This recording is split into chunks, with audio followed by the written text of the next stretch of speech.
today's vlog comes to you from Northern Ireland. I'm here for a very whistle-stop tour to see some of the photography highlights in this part of the world. And you can see behind me I've come to Dark Hedges this morning, which is made famous from Game of Thrones and is a pretty iconic photography location, full stop.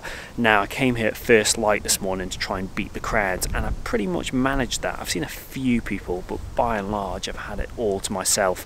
So a little tip: if you come here to photograph, you've really got to get here as early as possible to beat the crowds. Now basically what this road is, it's a little country road that's kind of got this tunnel effect of old beech trees that are a couple hundred years old, and they look absolutely fantastic as you look down the road that you can see behind me here. So I've got my camera set up right here on the tripod behind me, and I've basically taken two compositions. I've tried a portrait composition looking down the road, and I've also tried a landscape composition. I'm not entirely sure which is my favourite.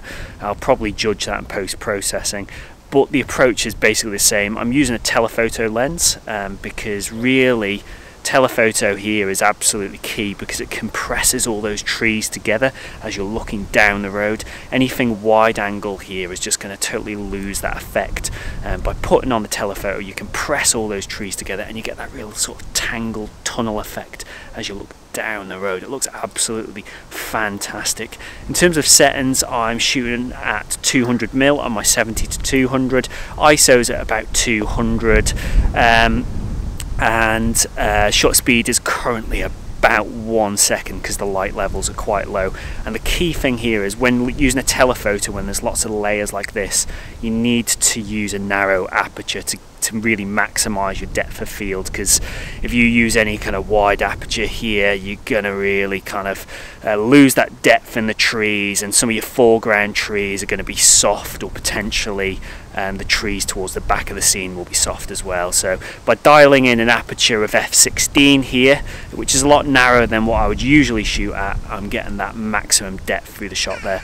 And then other than that, it's pretty much straightforward, no filters at all. I'm shooting in mirror up mode here just to strip off some of the vibrations that you get from the shutter release. That could be really important when you're shooting sort of longer exposures with telephotos. But yeah, pretty straightforward really. So it's a good start to Northern Ireland, and yeah, onwards to the next location.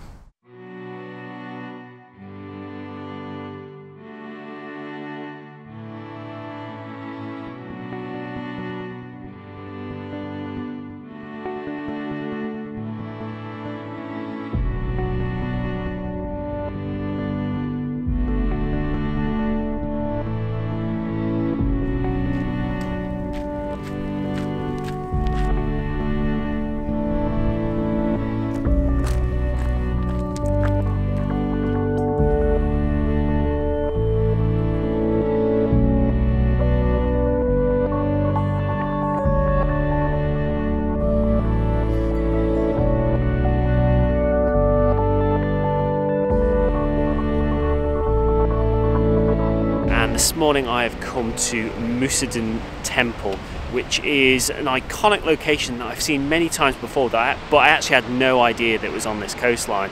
And it's basically this beautiful old little building here that sits perched right up on the cliffs. I mean, just behind me you can see the beach, so it's quite a dramatic placement for this building, just perched high up on these cliffs. It looks absolutely fantastic, and currently I've got the entire place all to myself. You can see my camera set up high on the tripod just behind me, and I'm quite restricted in how I can shoot this today, because what you can't see is on the other side of the building there's a power generator there because they're doing some restoration works, so I can't shoot it from the other side, so I'm forced to shoot it from this side essentially. And also about there's a car, so I can't shoot it straight on either, looking sort of out to sea. So really the only angle that I've got is over here. Now I've positioned my tripod pretty close to the wall because that allows me to shoot the building, but also kind of peer over the wall and see a little bit of the the waves and maybe even a little bit of the beach down there. So I think that gives context to the positioning of the building, which is the key element here. Today the weather is pretty grim, and it's forecast to get a whole lot worse, but we do have some nice sort of dramatic skies kind of up above me, some really nice dark clouds moving through. You probably can't pick them up on the actual vlog camera, but trust me, they're there. Also we're getting really nice sort of breaks in light as well, as the sun sort of bursts through for kind of like a minute or two before being snuffed out, and that's just illuminating the building quite beautifully on this side here. So it's got all the ingredients for a nice image here. Now in terms of composition, I'm positioning the actual temple building to the right of the composition, and the left of the composition is really dedicated to the open sea here to add a element of space and positioning. It's quite a minimalistic kind of feel to it really. I'm going to give more preference to the sky, and that's going to have probably about 2/3 of the composition, and the sea is probably going to have the other third, just to adhere to the rule of thirds and give a nice sort of balance to the composition overall. Now when I first came here, my gut instinct was to stick on a 10 stop and try and get some movement in the sky above me, but for that to work quite often you need the right type of cloud structures, and as good as the clouds are today, they just didn't work with the movement. I think by the time you actually ran kind of along exposure, there were kind of all that detail and contrast between light and shade in the clouds was being sort of smudged out, and it just became like a horrible smudge across the sky that didn't really achieve anything. So I've tried to actually just take the simplistic approach to this. The only filter I've got on front is a polarizer just to punch out the colours, but that is it. I'm running a standard exposure, and that I think picks up a lot more detail in the sky, and the sky is absolutely key to make this shot work. Now in terms of settings, I'm shooting at f11, focusing in for the building behind me, ISO 64, shooting at about 20mm at about 1/15 of a second, and that's about it. So really the key here is just being patient and waiting for a nice burst of light to come in, illuminate the building, and that's about it.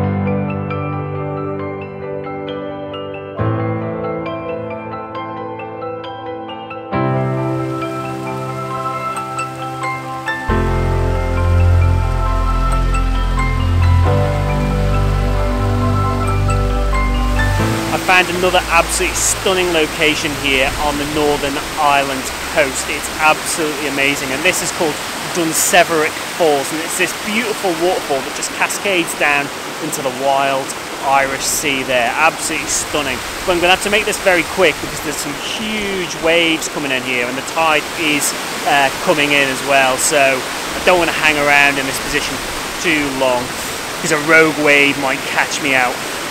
You can see the waterfall just there, and my camera set up just here, and I've got a wide angle lens, and I'm basically shooting across this waterfall. Half my composition is the cascade of water running down the face of these rocks here, and then the other half kind of follows the journey of the water down into those wild seas there. Really simple composition.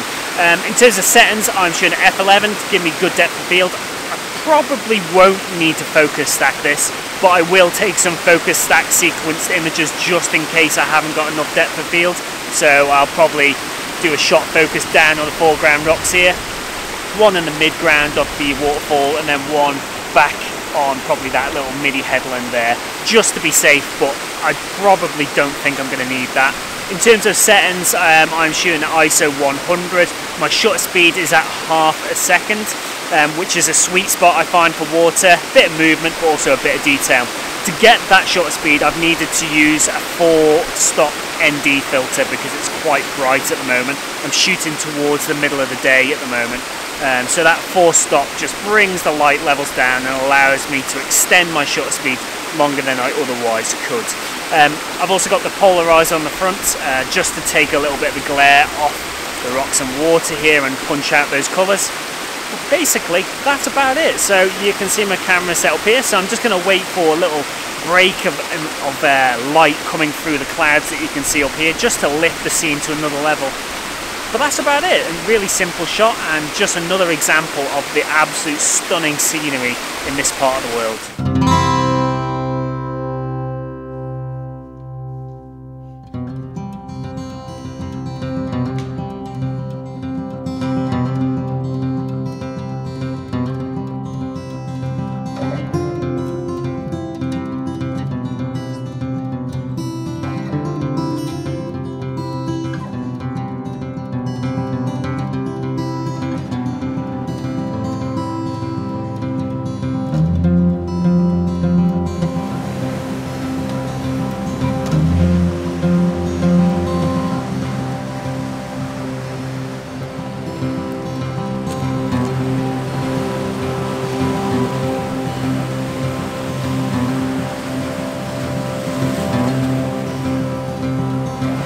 So I found another absolutely stunning location here on the coast. This behind me is called Kimbane Castle, and it's absolutely awesome. There's not very much of the castle left. You can see what's kind of left of it just about there, but it's its location of the ruins. They're just absolutely awesome. They're just perched high up on the cliffs on this bit of rock that juts out into the sea. It's absolutely stunning.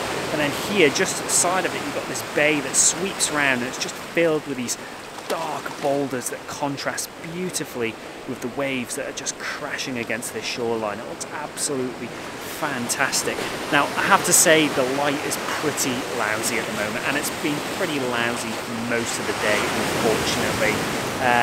But it doesn't matter too much, because a location like this looks good no matter what the weather. It really, really does. And even in flat light like this, a location like this will look really great if you process it black and white, like high contrast kind of processing. It will look fantastic, I think. So I'm quite optimistic that the shots here will look good regardless of this rubbishy weather that we got at the moment. Now, I've literally just taken the shots, and I took them about 3 meters of that way, and I've just retreated back because the waves here were pretty dangerous, to be honest, and I really don't want to be vlogging, photographing or photographing and watching out for those waves all at the same time. It's a recipe for disaster, and I'm sure you don't want to watch me get washed to my death on a vlog. So yeah, I've already taken my shots and I've retreated back. But basically, composition wise, I just framed the castle and the bit of rock that it sits on as the main sort of interest in the photo, and then the bay kind of sweeps round to the foreground, kind of filled with these big dark boulders here. And then literally it was just about timing it for the waves crashing on shore. Now specifically, I like to take pictures when the water kind of retreats back into the sea, because I tend to find you get better textures and lines in that water. So for this type of photography, a remote shutter release is really, really important, because it allows you to take the vibrations out of your camera and tripod, but more importantly, take the picture at the precise moment you want to capture that movement in the water. So it's really, really important. I've taken a whole series of images here. I'm not entirely sure which one will be the final one, but I'll literally just pick the one that has the nicest foreground, the nicest movement of water around these rocks. It's a beautiful high contrast scene, and it looks absolutely beautiful, I have to say. In terms of settings here, I've shot this at f/14 to give me acceptable depth of field from front to back. It's not perfect. I would usually like to focus stack something like this, but when you're shooting a dynamic environment like this with movement, it's very hard to blend focus stacked images together, because from one image to the next, the movement of the water is going to be different, so it's going to look a bit weird when you blend them. You tend to experience exactly the same thing when you're shooting vegetation, and that's precisely why I didn't focus stack at the dark hedges at the start of today. So yeah, using that narrow aperture to give me good depth of field. I'm shooting this shot at half a second to get good movement in the water behind me, and to achieve that I've had to use an ISO of 160 and a freestock ND filter. I've also got the circular polarizer on the front just to take the sheen off these boulders, but that is about it. Otherwise it's a relatively straightforward image, and really the key component, more important than any of the settings, is timing. Timing with the waves makes images like this work.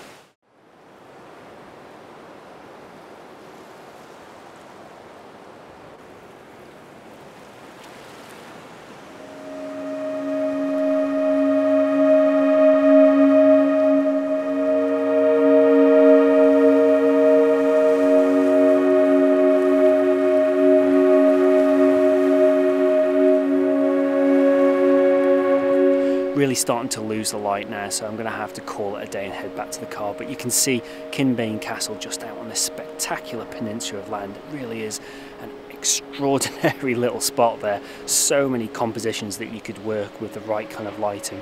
Unfortunately today the lighting's been pretty lousy by and large. It's been quite poor, but it's a darn sight better than the weather forecast for tomorrow, so that's going to be interesting. I've got 3 days here in total, and I'm really looking forward to the prospects in this area, because this first day on the Causeway Coast has been just immense. It really is. I can't believe it's taken me this long to get here.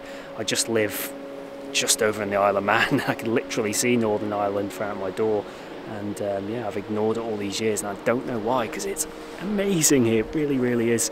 But yeah, I think that's a good place to call it a day for today's video. I'm going to head home, get some tea, kind of get my energies levels back, ready to face the terrible weather tomorrow. If you've got any thoughts on the images or the locations that I've explored in today's little journey across the coastline here, pop them down below in the comments. I'd be really interested to hear your thoughts. And if you haven't yet subscribed, what are you waiting for? Subscribe to see more videos just like this. And yeah, that's about it. Nothing much more to say. I'll see you soon. Take care.